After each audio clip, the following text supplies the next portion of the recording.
So hello everyone, कैसे हैं आप सभी। तो दोस्तों, एसबीआई क्लर्क की टोटल 3 शिफ्ट्स थी।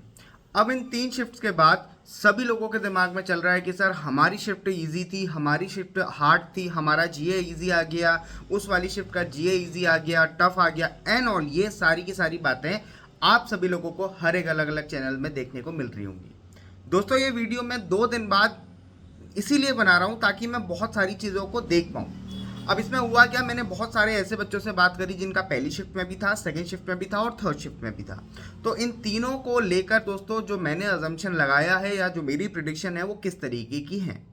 सबसे पहली चीज़ दोस्तों, खुश होने की चीज़ है कि कट ऑफ तो गिरेगी। कट ऑफ डेफिनेटली गिरेगी। आप किसी भी स्टेट से हो, डेफिनेटली ये होगा कि जितनी भी आपके वहां कट ऑफ गई थी उससे चांसेस है कि कट ऑफ आपकी कम ही आपको देखने को मिलेगी, एक दो स्टेट छोड़कर जहां वैकेंसीज पिछली बार से थोड़ी कम है। बट अगर दोस्तों मैं अलग अलग वाइज बताऊं, अब देखिए पहली शिफ्ट में अगर मैं बात बताऊं तो आपके अच्छे अटेम्प्ट क्या होने चाहिए। पहली शिफ्ट में दोस्तों इंग्लिश में आपके 20 मार्क्स आने चाहिए। I am not talking about the attempt, क्योंकि इंग्लिश में तो आप 40 में से 40 भी कर सकते हो, तुक्के लग सकते हैं इंग्लिश में, कुछ लोग लगाते भी हैं इनफैक्ट। लेकिन इंग्लिश में अगर आपके 20 से 22 मार्क्स आ रहे हैं 40 में से तो that is well and good. Reasoning में दोस्तों, यस, रीजनिंग में 15 से 16 मार्क्स के आसपास। क्वांट सेक्शन में दोस्तों फिर आपके 25 मार्क्स होने चाहिए और जीए सेक्शन में आपके 10 मार्क्स आने चाहिए। Second shift which was the hardest shift, मैं मानता हूं दोस्तों हार्डेस्ट शिफ्ट जो थी वो आपकी सेकंड शिफ्ट थी। और उसका रीजन है दोस्तों, सबसे पहले तो इंग्लिश में 20 से 22 मार्क्स आने चाहिए। रीजनिंग में दोस्तों 15 आपने करे हैं तो बहुत अच्छा, बट मैंने देखा है बच्चों को 18, 19, 20 और 22 तक मैंने सुना है कि उनके इतने भी अटेम्प्ट रहे हैं। क्वांट सेक्शन में तो दोस्तों simple, quant section was the easiest among all, तो उसमें 25 मार्क्स के आसपास। लेकिन हाँ, जीए सेक्शन में अगर आपके 5 प्लस भी मार्क्स ज़्यादा आ रहे हैं तो that is amazing. Not amazing but that is good. But 10 plus आ रहे हैं तो फिर वो अच्छे मार्क्स हैं।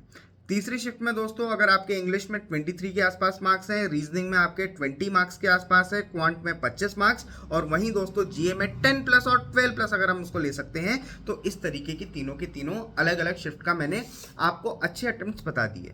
अब यहाँ पर अगर मैं बात बताऊँ दोस्तों आपको किस तरीके से चीज़ें रहनी हैं। जीए सेक्शन तीनों शिफ्ट में बहुत टफ आया था। स्टैटिक पूछा गया था। बहुत टाइम पर हम ऐसे कहते हैं कि यार पिछले 3 महीने का करंट अफेयर्स पढ़ के चले जाओ, करंट अफेयर्स आई थी तो बहुत घुमाकर आई हुई थी। स्टैटिक अवेयरनेस के क्वेश्चंस पूछे गए थे जो कि काफ़ी टफ होते, जो कि बैंक के एग्जाम की जो तैयारी करता है यूजुअली वो उतना पढ़ता नहीं है स्टैटिक। तो स्टैटिक आई थी और बैंकिंग अवेयरनेस के नाम पे बहुत कम क्वेश्चंस हमें देखने को मिले थे तीनों की तीनों शिफ्ट में। और उसमें से भी सेकंड शिफ्ट की अगर हम बात करें दोस्तों, वहां पर तो कोई ऐसे कुछ खास क्वेश्चंस थे ही नहीं जो बैंकिंग से रिलेटेड करते हो, या बैंकिंग से रिलेट करते भी हैं तो स्कीम से रिलेटेड थे, जो कि इन डेप्थ नॉलेज के साथ ही क्वेश्चन को बनाया जा सकता है।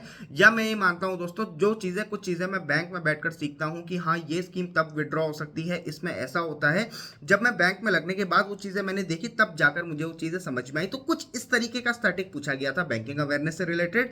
और जो फर्दर क्वेश्चन थे दोस्तों वो थोड़ा general awareness related to banking नहीं थे बल्कि अदर जनरल अवेयरनेस से रिलेटेड थे।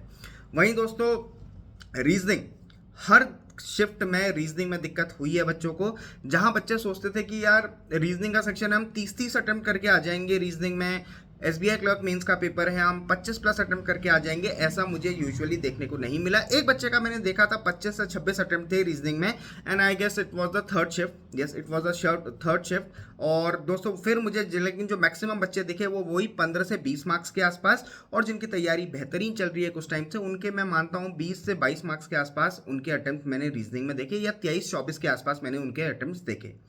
इंग्लिश का सेक्शन और डुएबल भी था, और it was doable, it was moderate, it was not tough, it was not in between moderate to tough, it was actually moderate only.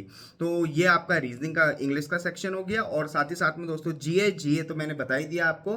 तो English, reasoning was tough, quant was easy, quant was the easiest among all. बच्चों ने 35 attempt कर रखे हैं, आप मानकर चलिए। 35 तो शायद मैं ज़्यादा कह रहा हूँ, बट मैंने 33 तो देखा था। हाँ यस, 33 अटेम्प्ट मैंने वाले बच्चों को देखा है जिन्होंने क्वांट सेक्शन में करा है। और मैक्सिमम बच्चों का मैंने क्वांट सेक्शन में ये देखा है कि 25 से आसपास अटेम्प्ट है, और 20 प्लस तो डेफिनेटली आपके होने ही चाहिए in order to get selection. तो दोस्तों बेस्ट विशेज आप सभी लोगों को। ये मैंने तीनों की तीनों शिफ्ट का एनालिसिस आपके सामने रख दिया है। बाकी जो भी क्वेश्चन आपने मेरे से पूछने हैं आप कमेंट सेक्शन में पूछ सकते हैं। मिलते हैं दोस्तों नेक्स्ट वीडियो में।